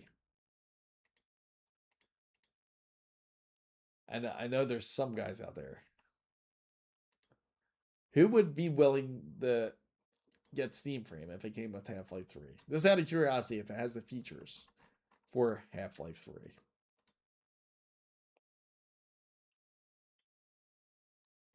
Would you get it? Original art of some games might be worth 5,000. Could be. Definitely could. It would be Half-Life 3. I would definitely, it would be amazing because it's been years. Just imagine just enjoying the epic adventures once again. I just remember how Half-Life 2 felt. It was just an amazing game. It was ahead of its time. And then with Half-Life 3, I know if Valve does it, they're definitely going to push it to another level, especially with the Steam Frame. I hate watching videos on the Steam Frame because the dorks trying to describe it suck at giving you real, and it just makes me mad. Don't worry, if they end up dropping it, let's all hope. I'm just out of curiosity here. I'm going to throw up a poll for you guys because I'm curious how many people are actually willing to get the Steam Frame. Are you actually willing to get the Steam Frame? And if you are, especially if it comes with, say, like something like Half-Life 3, would you get Steam Frame? So that is going to be the poll, and I will enable it. So in order to vote, you just put 1 or 2. So is Steam made Half-Life 3 exclusive on the Steam machine? Hell yeah, I would buy it. I think a lot of people would. You know how quick? I'm just curious how the divide would go. PC would have Half-Life 3, right? Us PC gamers and Steam machiners would have Half-Life 3, while everyone else could play GTA 6 and pay for the Netflix subscription. Which I gotta ask. I gotta ask if there's actually people out there who got the Netflix subscription in order to watch the GTA 6 trailer or the extended overlook of this game. How many people would actually how many people want to get the Steam Frame? Put 1 for yes and you put 2 for no. It's not a GUI. I know it looks like a GUI, but you put 1 or 2. So I have a 4090 just sitting collecting dust. Oh, really? You still have it? Man, I sold my 4090 a while ago. And I remember I was playing some Elden Ring and somebody came by to actually pick it up. Went up to 3,000. I'm trying to sell it for 2.1. That's pretty good, actually. Do you think that's a good? I think so. I think that's decent for 24 gigabytes. Um, they went up to 3,000, but I'm trying to sell it to 2,100. It's a very fair deal, I feel, for a 4090. Crazy to think that the value of it actually went up because buying it new was only, what was it, $1,500 when the 4090 released, and now it's like one of the first GPUs. And it's kind of messed up because most people who ended up getting the 5090, the most people who not 5090, people who got the 4090 expecting to get the 5090 ended up selling their 4090 for a much lower price than what they should have. There was people selling their 4090s for roughly about only like what was it, $600-700, and then they ended up getting duped because the 5090 was so hard to get, and then the 4090 just ended up building up their own intrinsic value, even though that the 5090 was out, just because what importantly sold the 4090 more was like even the VRAM. But the wild part is that when it comes to the whole side of the 3090, the RTX 3090, you don't really see as many of those as much, especially the RTX 3090 Ti. Dark Style, what's a? Oh, it's going great. I gotta say it's interesting. I think you should ask for 25. I mean, it depends. Like, how often? Just out of curiosity, how often are you getting hit up for the RTX 4090? Was it like within hours? Because that would give you an indication of just how hot the market is, especially looking for a RTX 4090. I can see why you could sell it for 2,500. if the market value is there for it. Just don't be one of those guys that charge more just because you want to. Charge fair market value, I feel, especially if it's to a fellow gamer. Hell Let Loose is out tomorrow. Yes, that's what we were just talking about too. In fact, somebody actually asked if we do a gaming stream, uh, what will I play? And it's gonna be probably be more or based on Battlefield 6 and Hell Let Loose. So we got those two games that we could definitely throw out there. Yeah, I think those would be great titles. Uh, how many people actually got Hell Let Loose? Out of curiosity, I'm sure there's quite a few people because it looked like a great game coming out, especially compared to like how the first one was. I bet it's an improvement. Exactly. Peak. That's another game. I got 2 to 3 offers. I posted this week. Okay, so 2 to 3 offers within the week. One person wanted it for AI data center off of charge him 2,500. Another person was going to fly out where I live, and they ended up canceling because they found one. Oh wow, God damn, he flying out to you. That's serious business. Talk about serious business. How far was he flying out? Just out of curiosity, how many miles wise? You don't have to state where you live or anything. I'm just curious, how far was he willing to fly to you in order to pick up this 4090? You might as well put it in a briefcase at this point. It definitely deserves a briefcase, that 4090. Especially if he's flying out, you definitely got to put it in a briefcase. Rank 200. Oh, okay. Have you ever checked? And no, I haven't. The MCON controller, I have not. Is it pretty dope?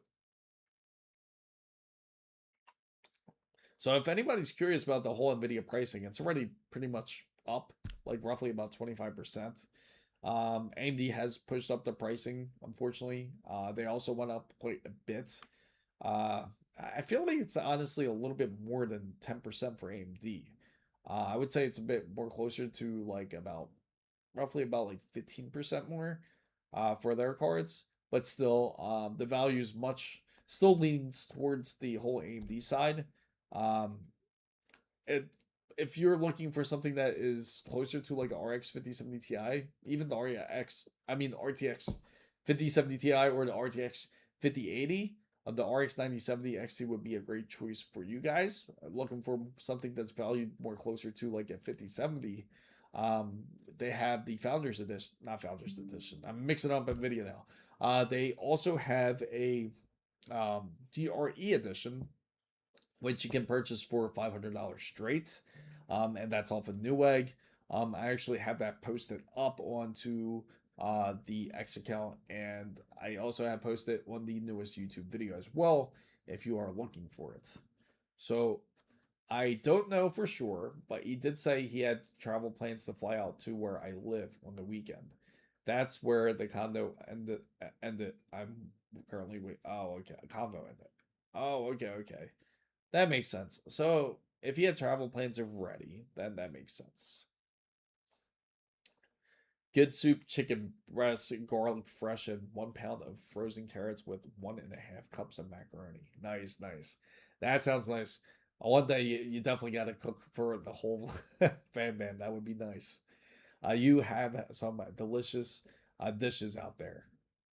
But speaking of which, that just shows you guys like how much people are willing to go for a card. So if you are planning to sell a GPU, just be really mindful, be careful out there, because now you have just pretty much an idea of how much these cards are truly valued. It's like almost truly like a commodity. You're literally holding something that is like gold. That's just something that you can use instead of gold. So be mindful. Make sure that you guys are smart if you do end up selling in a place like Facebook Marketplace or on OfferUp or any of these websites. Because again, um, these cards are definitely worth a lot of money, especially if you have a RTX 4090 or you're planning to sell RTX 5090. Just be careful out there and watch out for the scammers. Don't fall for these Zelle scams. If you guys are unfamiliar with the Zelle scams, um, they'll try to send you like something like a business link. If you guys are not familiar with it, and they'll ask you to create like a business name or whatever, so you can get the Zelle. So don't fall for that BS. Just have them sell it to you through your phone number, and that's it. And you're pretty much good to go.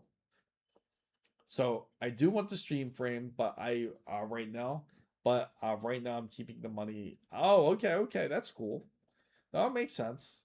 The Steam frame, I gotta say, is I was really truly expecting it to drop in sometime in July.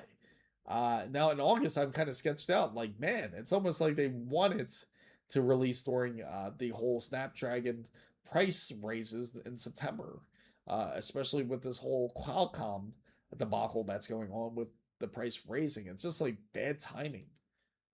So the Steam frame is, I'll show it to you real quick, is a new VR device by Valve, just like similar to the Steam controller. So this is another peripheral by Valve themselves, and it looks just like this. But the problem is that they don't really have a release date for it. So this is supposed to be something similar to, if you're familiar with something like a MetaQuest, but this is more definitely PC based and more oriented. There's a lot of games that are already set for Steam Frame, and if you go into Valve's VR games, they're pretty much set, and they'll let you know if they're compatible also with Steam Frame. So they are. I feel like it's very close. I mean, they have the intro that's out. Just wait for now. You can always get the MetaQuest, right? No pun intended. No offense with anybody. MetaQuest is a good system. It's a decent system, but I know for everyone that is definitely waiting for something like the Steam Frame, it's a whole different, definitely a whole different ball game. I think it's going to be much more impressive, especially once it releases. And I would highly recommend if anyone is looking into a VR headset, especially if you want to use the guy don't even use. Where is Alex? I, where is he at? Have him pop up. Hey, he was willing to sell it to you, right? That just shows you that how some people, they'll buy it just because it's decent. It's decent. It's a lot of fun to play. Have fun for the week, and that's pretty much it. And then set it, and unfortunately let it collect dust. But I definitely feel the Valve Steam Frame is definitely going to be something a bit different. I do like how they even mentioned here in the article that it's practically not a Valve Index 2. It's definitely going to be quite the step up. And I really can't wait to see how it's going to work with Half-Life Alyx. It's a game I've been really wanting to play. And I'm pretty sure that there's so much hope. I know we all have hopium for Half-Life 3, but it's got to happen. You're trying to scam me because... that's funny. I can see that. I can 100% see that. But yeah, so if you guys are interested in the Steam Frame, it's supposed to come out sometime. Usually Valve always does their announcements on a Monday. So we only have it seems like August is pretty quick. We only have like what, maybe 2 Mondays left, I think. We have 3 Mondays actually. We still have 3 Mondays left, and it could be announced then. Maybe then we can actually get the Steam Frame announced. But I'm just curious what the value is going to be. More than likely, I could see them charging. I'm gonna say realistically, maybe for the device, if they're trying to truly save money, I still think honestly they can pull it off for under $1,000. I can see it push like closer to the $800 range, if anything. Of course, if you get the more larger package that can come with the Steam Frame, because it will have multiple packages. It's then of course it can reach over $1,000 then. But again, when it comes to the Steam Frame, something that we're all looking forward to, but unfortunately has been affected when it comes to the whole a hardware side. What I would get though is the Apple headset. It's pretty decent, I gotta say. Funny enough, I used to own the original Oculus Rift. As soon as I heard that, I think that was also a big issue. A lot of people don't like it because of the Metalog, and I get it. Um, it's like they tried to create this system when it comes to Facebook, to where they tried to make everyone sign up for Facebook, and I haven't had Facebook like for almost 10 years now. Something that I refuse to join. So I can understand that. I would refuse to get Meta for that because I just don't want Facebook. So, but I can't wait for the Steam frame to play the only VR games on Steam. I own Tales of the Wedding Rings, but you'll end up probably picking up a lot more games, to be fair, if you did end up getting the frame, because you'll actually have it. Oh, I bet he is. I bet he's loving it. Your dog's eating well.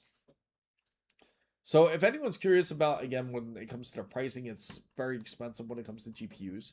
I was talking on the Steam frame based on the reason why it's delayed is because hardware is tight. And because hardware is tight, it makes it more expensive, similar to what this happened with the Steam machine. So I love Facebook Marketplace. Before building my PC, I bought a used one for 50 and resold it for 100, and it was some old GPU in there and a CPU. I can see that. And I gotta say, Facebook does have a very, how do I say, a unique customer base that are willing to make deals with even older PCs such as that. But then you do have a lot of retro builders too, or retro PC guys out there that may want it. I don't know. You do have, again, you have a very interesting base out there. So this, just to give you an idea just how expensive truly everything is. Honestly, this Astral, this Edition 20, should be probably more or so. Let me turn off the poll for you guys. This Astral should be more or so pushing closer to, I'd say, like $5,000, right? 5,000. It's still a lot of money. Yes, $5,000 is a lot of money for a GPU, especially for the RTX 5090. But unfortunately, it's not even $5,000. And just to show you how expensive everything is today, this Astral RTX Series 20 5090, it's not even in the $1,000 range. In the thousands, I should say. It's in the tens of thousands range. So you're looking at a GPU that's worth over $10,000 if you are getting it. And this is from ASUS themselves. So if you are purchasing this GPU, expect to spend over $10,000. And unfortunately, it seems like we're just on a steady incline when it comes to pricing. So funny part, when I sold it, it was outside Publix, and the guy bought ATV to make sure. Oh, really? Oh, wow. That's pretty funny. He actually brought the. Does anyone remember what the best AGP GPU was again? I would have to say, I would assume, wasn't it ATI? I believe. I know it was an ATI GPU. That was probably one of the top ones. Well, unfortunately, again, when it comes to pricing here, it's expensive. So, of course, when it comes to 5090s, some of you guys are probably like, of course it's expensive. It's a 5090. It's 32 gigabytes of VRAM. But unfortunately, this affects more than just the 5090 itself. This actually affects from even to the RTX 5070. The RTX 5060 Ti is even expensive. Even though that's supposed to be more of the budget-based buyers, if you're looking for a 16 gigabyte model, I'm just going to show you how much it costs you just for it. It's just insane. So you take a look for the 16 gigabyte model here. You're looking at, I'm going to make sure in stock and make sure it's sold by Newegg, because there you do also have third-party sellers, also Newegg. So right now we're going to go to lowest price. And the lowest you can certainly get, why did the 9060 XT show up? I did not click that. RTX 5000 series. Okay, now we're fixing this. Okay, so RTX 5060 Ti 16 gigabytes is $780. And this is the MSI Shadow.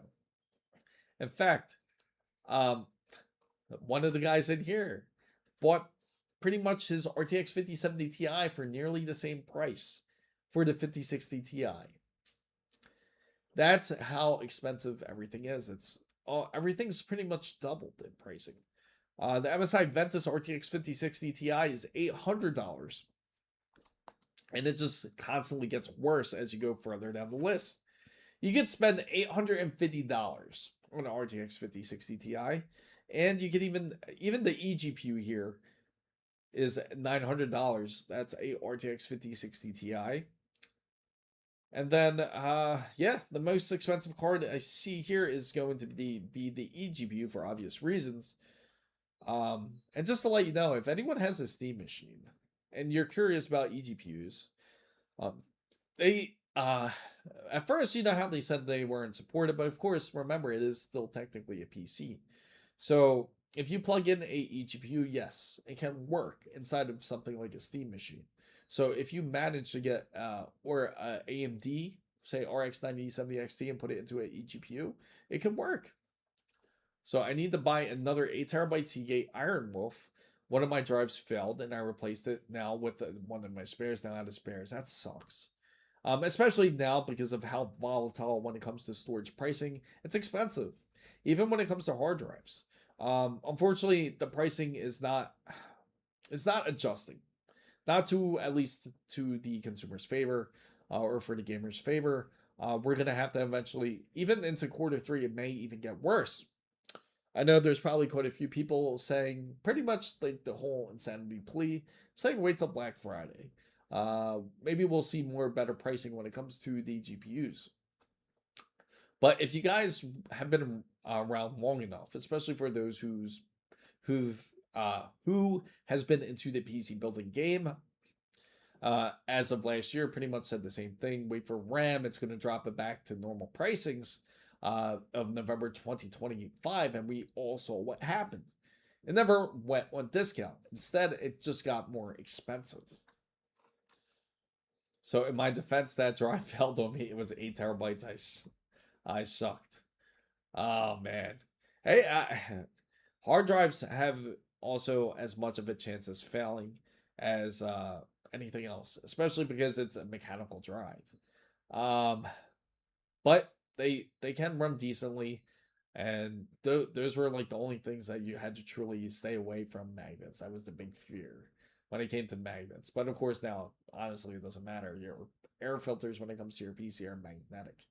So, so what I'm saying is, if you're planning to get a GPU, and if it's truly worth getting a GPU, especially in today of August 2026, be wise. Make sure to make, if you're gaming, get something like a RX 9060, even a very decent 1080 gaming GPU can do well. It can play well in 1440 as well. Same thing with when it comes to the RX 9070 XT is a great choice, and it could even keep up with the RTX 5070 Ti and even RTX 5080 in some cases. Of course, in certain cases. And you do have the advantage of FSR4, which is a large improvement. It looks so much better compared to FSR3 if you are familiar with how FSR looks. Now, originally with the prior FSR, it would look a bit blurry. It wouldn't look that great. It would look unfocused. Excuse me. It would look unfocused. What's up, Pred? Good morning to you. For us, it's the evening, unfortunately. I bought an RX 9060 XT 16 gigabytes 350 back in November. How much are they now? That's a great question. I'll actually show you. So for those who are curious about the price, let's see. RX 9060 XT we will look at specifically. And this is all just strictly the 9060 models. The 16 gigabyte models. So the lowest price you can get it is $470. And that's going to be the ASRock Challenger Radeon RX 9070 XT. Again, a great card I highly recommend. Doesn't have that much coil whine. The Sapphire Pulse, another great card. Sapphire makes some excellent GPUs, by the way. Power Color, or I should say AIBs anyway. Power Color is also decent as well. These are all great manufacturers. Again, the pricing for the 9060 XTs have gone up a little bit, not much, not crazy. It's gone up and adjusted probably roughly about like maybe about 50 to $75. They haven't jumped as much as compared to the RTX series. Hence why I mentioned, like, if you are trying to max out on a GPU, you're trying to get something that's reliable. The RX 9070 XT is such a better choice. You only have to spend triple digits compared to spending something that you're gonna have to pay quadruple digits if you go for something like a 5070 Ti. Now, if you look at the RX 9070 XT, here it is. Depressing times, yeah. Unfortunately, it is. That's why a lot of people are certainly concerned about buying a GPU, and that's why I had to mention that it's still possible. You just have to be smart about the purchases. Even if you're skeptical and you are curious about like how it performs, like something like a RX 9070 XT, just buy it, see how well it performs in your system, and I bet you're gonna be like, I'm not gonna return this because it plays much more impressive than many would think. It's a great card to get. But I thank you, Pred, for coming in, and I gotta thank PMFX and Bob. I also gotta thank Charizard and of course Aki. Hopefully you get those GPUs sold as you want, and of course Tony, and especially he's become a member once again. And Panda, thank you for also coming in, and I gotta thank Fred and Nellis, Hidden Bull, and I gotta thank Martin for stopping in, Tim Foyle, of course. I thank everybody for making this wonderful stream possible, and of course I will let you guys know, especially if we go live, when we go live on either Thursday or Friday. It'll be we'll play some Hell Let Loose or some Battlefield 6. I hope you guys will join in. Let me know. Yes, I'll drive the. Okay, sounds good with me. I hear it's hard. I hear it's actually pretty tough. Thank you, Sword. Thank you for popping in as well. And make sure to join in on Discord if you haven't already. If you're curious about the Discord channel, I'll post it real quick for you guys to join. Feel free to ask any questions if you like. If you have any GPUs you want to sell, you can feel free to sell them there. Especially you do have enthusiasts that are looking to buy and sell. So thank you guys. Thank you, FanBam, for joining in this wonderful live. And hopefully I catch you guys on the gaming live. Thanks so much for watching. And this is Chris Muzo signing out. Have a great night or morning. Yes, and everyone, keep your heads up. Listen to the Pred. He's absolutely right. See you next time.